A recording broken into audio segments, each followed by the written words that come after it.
Hi guys, स्वागत है आपका आज के इस नए वीडियो में। मेरा नाम है अंकित और आप देख रहे हैं चाइनशाला। गाइस, ये हमारी जो आज की नई वीडियो है, ये हमारी वीडियो क्लास 9th की केमिस्ट्री का third chapter atoms and molecules के बारे में होने वाली है। और आज का हमारा जो टॉपिक रहेगा वो रहेगा डाल्टन्स एटॉमिक थ्योरी। ठीक है, तो डाल्टन की जो एटॉमिक थ्योरी है, डाल्टन ने जो अपना एटम का मॉडल का कॉन्सेप्ट दिया है और उसको एक्सप्लेन किया है कुछ पॉइंट्स में, आज हम उन्हीं पॉइंट्स को डिस्कस करने वाले हैं। दोस्तों, इससे पहले हम इसी चैप्टर का first part law of combination, ठीक है, लॉ ऑफ केमिकल कॉम्बिनेशन, उसके ऊपर वीडियो बना चुके हैं। आप आई बटन पर क्लिक कर या हमारे चैनल की प्लेलिस्ट में जाकर उसको देख सकते हैं। हमारे जो चैनल की प्लेलिस्ट है वो हमारे होम जो चैनल है वो होम फीड है, उसमें अभी आपको देखने को मिल जाएंगी। ठीक है, तो प्लीज़ आप जाकर उनको देखिए और ज़्यादा से ज़्यादा हमारे चैनल की लाइव वीडियोस या फिर हमारा जो अपलोड्स होती हैं उनको देखा करें। अब हम जो है अपनी वीडियोस रेगुलरली अपलोड कर रहे हैं, आपको लगातार डेली एक क्लास 9th, क्लास 10th और क्लास 11th की वीडियोस देखने को मिल जाया करेंगी। ठीक है, तो आज की जो वीडियो है इसमें हम कुछ टॉपिक्स को डिस्कस करने वाले हैं। ठीक है, जिसमें हमारा टॉपिक है डाल्टन्स एटॉमिक थ्योरी। इसके कुछ पॉइंट्स आपके सामने लिखे हुए हैं। अब जो कल की वीडियो थी उसमें मैंने आपको बताया था कि हमारे जो इंडियन फिलोसोफर थे कर्नाड, उन्होंने जो एटम था उसके बारे में चर्चा की थी। लेकिन जो हमारा एटम जिसे हम बोलते हैं उसको उन्होंने क्या बोला था? परमाणु बोला था। हिंदी में एटम को परमाणु ही बोलते हैं। ठीक है, तो उन्होंने आज के समय की जो थ्योरी है डाल्टन की एटॉमिक थ्योरी, उसमें हम इसको एटम के जैसा कंसीडर कर रहे हैं, एटम कंसीडर कर रहे हैं। तो इस एटम की प्रॉपर्टी मेन ये है कि ये कैसा है? इनडिवाइजेबल है। इनडिवाइजेबल का मतलब ये है कि उसको और ज़्यादा फर्दर डिवाइड नहीं किया जा सकता। ठीक है, तो पहला पॉइंट क्या कह रहा है? पहला पॉइंट कह रहा है matter is made up of very small particles called atom. ठीक है, मैटर का मतलब ये है कि आपके पास कोई एक मैटर है। ठीक है, ये कोई भी है, कोई भी हो सकती है, कॉपर है, सोडियम है। तो क्या देखना है? मान लीजिए हमारे लिए ये देखना है कि अगर आपके पास कोई भी एक मैटर रखी हुई है, कोई भी एक मैटर रखी हुई है, तो ये बनी कैसे होगी? अगर आप इसको पीसेस वगैरह में काटते हैं तो क्या होगा? छोटे छोटे पीसेस बनते रहेंगे। अब हर एक पीस को और ज़्यादा छोटा काटें, और ज़्यादा डिवाइड करते रहें, अब हर एक पीस को और ज़्यादा काटते रहें, तो हमें क्या मिलेगा? सबसे स्मॉल पार्टिकल मिलेगा। क्या मिलेगा? स्मॉल पार्टिकल मिलेगा, जिसको हम क्या बोलेंगे? जिसको और ज़्यादा हम डिवाइड नहीं कर पा रहे हैं, यानी वो इनडिवाइजिबल है, तो वो एटम क्या, वो पार्टिकल क्या बोला जाएगा? एटम बोला जाएगा। ठीक है, तो उसी की बात करी जा रही है यहाँ पर पहले पॉइंट में। ऐसे ही हम सारे पॉइंट्स डिस्कस करेंगे एक एक करके बेहतरीन तरीके से, आपको याद हो जाएंगे सारी। सेकंड पॉइंट है एटम कांट बी डिवाइडेड। तो वही बात जो ऊपर बोली गई वो यहाँ पे लिख दी गई कि एटम को और ज़्यादा डिवाइड नहीं किया जा सकता। ये बात किसमें है? डाल्टन की एटॉमिक थ्योरी में है। ठीक है, अभी हम जो बातें करेंगे, जो चर्चा हुई हमारी, ठीक है, कहने का जो मतलब होगा वो हमारा केवल डाल्टन एटॉमिक थ्योरी को होगा। ठीक है, आपको पता होगा या आपको टीचर्स ने बताया होगा कि एटम को भी डिवाइड किया जा सकता है, इलेक्ट्रॉन, प्रोटॉन और न्यूट्रॉन। लेकिन वो जो थ्योरी है, वो बातें हैं, वो सब आगे की हैं, डाल्टन की एटॉमिक थ्योरी के बाद आई हैं। ठीक है, जो एज ए ड्रॉबैक कंसीडर की जाएंगी डाल्टन की एटॉमिक थ्योरी की। लेकिन अभी हम जो बातें होंगी यहाँ पर, जितने पॉइंट्स लिखे होंगे वो इसी के सेंट्रिक हैं, इसी के चारों ओर घूमेंगे। थर्ड पॉइंट क्या कह रहा है? कैन नाइदर बी, यानी जो एटम है, atom can neither be created nor be destroyed. ठीक है, इनका मतलब ये है, कि अगर आपके पास कोई एटम है, ठीक है, आपके पास कोई एटम है, तो ये किसी एलिमेंट का एटम होगा। बहुत सारे एलिमेंट हैं, किसी भी एक एलिमेंट, मान लीजिए कॉपर का है, हाइड्रोजन का, किसी का मान लीजिए कार्बन का है, ऑक्सीजन का है, ये क्या है? कोई एटम है किसी एलिमेंट का। इस एटम को दोबारा से बनाया नहीं सकता, मतलब कोई भी एटम को आप नहीं बना सकते, मतलब उसे क्रिएट नहीं कर सकते। आपके पास जो एटम होगा उसको बस कन्वर्ट कर सकते हो, चेंज कर सकते हो किसी दूसरे एलिमेंट के एटम में। ठीक है, बस ये बात है। कहने का मतलब ये है कि उसको ना ही बना सकते हैं और ना ही पूरी तरीके से खत्म कर सकते हैं। ठीक है, ये बात आ गई निकल के। अगला पॉइंट क्या कह रहा है? अगला पॉइंट कह रहा है कि all atoms of same element have same size, shape, mass and properties. अगर आपके पास कार्बन एलिमेंट का एक एटम है, ठीक है, कार्बन के एलिमेंट के एटम है बहुत सारे, या हम कह सकते हैं आपके पास क्या पड़ा हुआ है, कोल पड़ा हुआ है। क्या है, कोल यानी कोयला। अब मान लीजिए इसमें क्या है, सब सारे कार्बन एटम के एटम्स हैं। क्या है, कार्बन एलिमेंट के सारे एटम, कार्बन एलिमेंट बहुत सारे क्या होंगे, कार्बन एलिमेंट के ही एटम्स प्रेजेंट होंगे। अगर आपके पास कोई मैटर है उसमें क्या होंगे, सेम साइज शेप, ठीक है, प्रॉपर्टीज और मास वाले क्या होंगे, सेम एलिमेंट होंगे।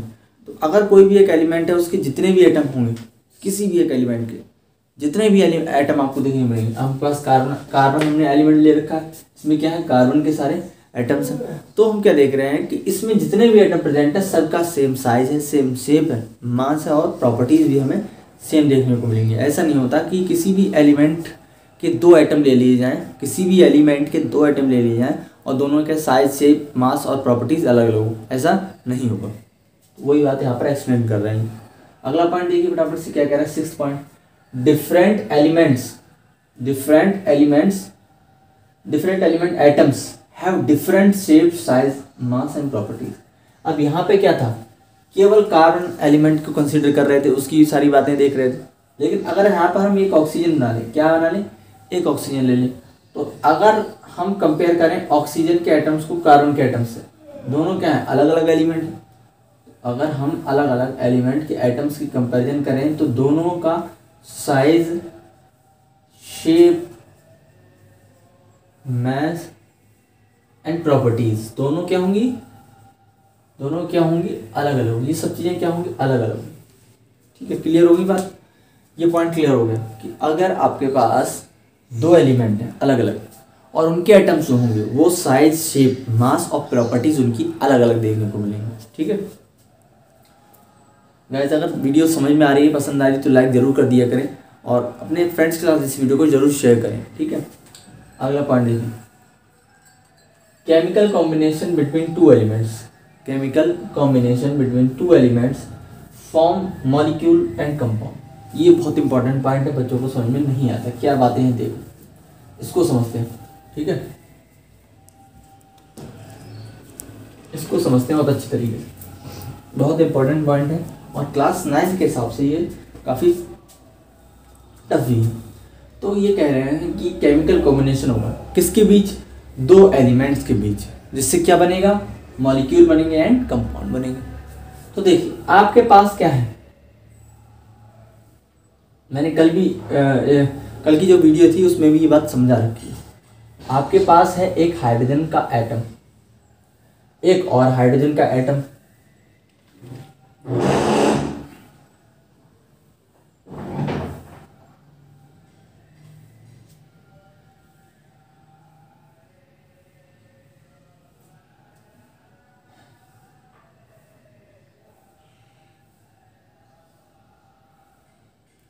आपके पास है एक हाइड्रोजन का एटम और एक और है हाइड्रोजन का एटम। अब ये दोनों एटम्स अगर आपस में कंबाइंड हो जाए तो ये क्या बना लेंगे, एक मॉलिक्यूल बना लेंगे। क्या बना लेंगे, एक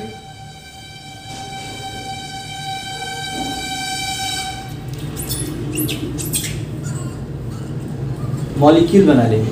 अरे मॉलिक्यूल का क्या होगा, एक एलिमेंट, ये हमारे एक गैस है, उसका क्या है, ये एक मॉलिक्यूल है। तो हम क्या देख रहे हैं, अलग अलग एलिमेंट्स मिलके क्या बना लिया, कॉम्बिनेशन होने के बाद मॉलिक्यूल बना लिया। अब यही मॉलिक्यूल को हम किससे रिएक्ट कराएं, ऑक्सीजन के एक एटम से रिएक्ट करा दें, तो अब ये क्या बन जाएगा, एक कंपाउंड बन जाएगा।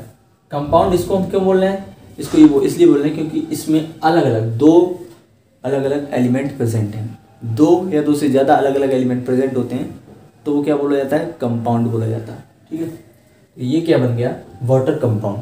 ठीक है, वाटर हमारा कंपाउंड बन गया। अब ये क्या है, वाटर कंपाउंड का एक मॉलिक्यूल है, वाटर कंपाउंड का क्या है, एक मॉलिक्यूल है। तो ये बात हो गई क्लियर। हम क्या देख रहे हैं कि जब एटम्स आपस में केमिकली कंबाइंड होते हैं तो क्या बनाते हैं, मॉलिक्यूल एंड कंपाउंड बनाते हैं। ठीक है,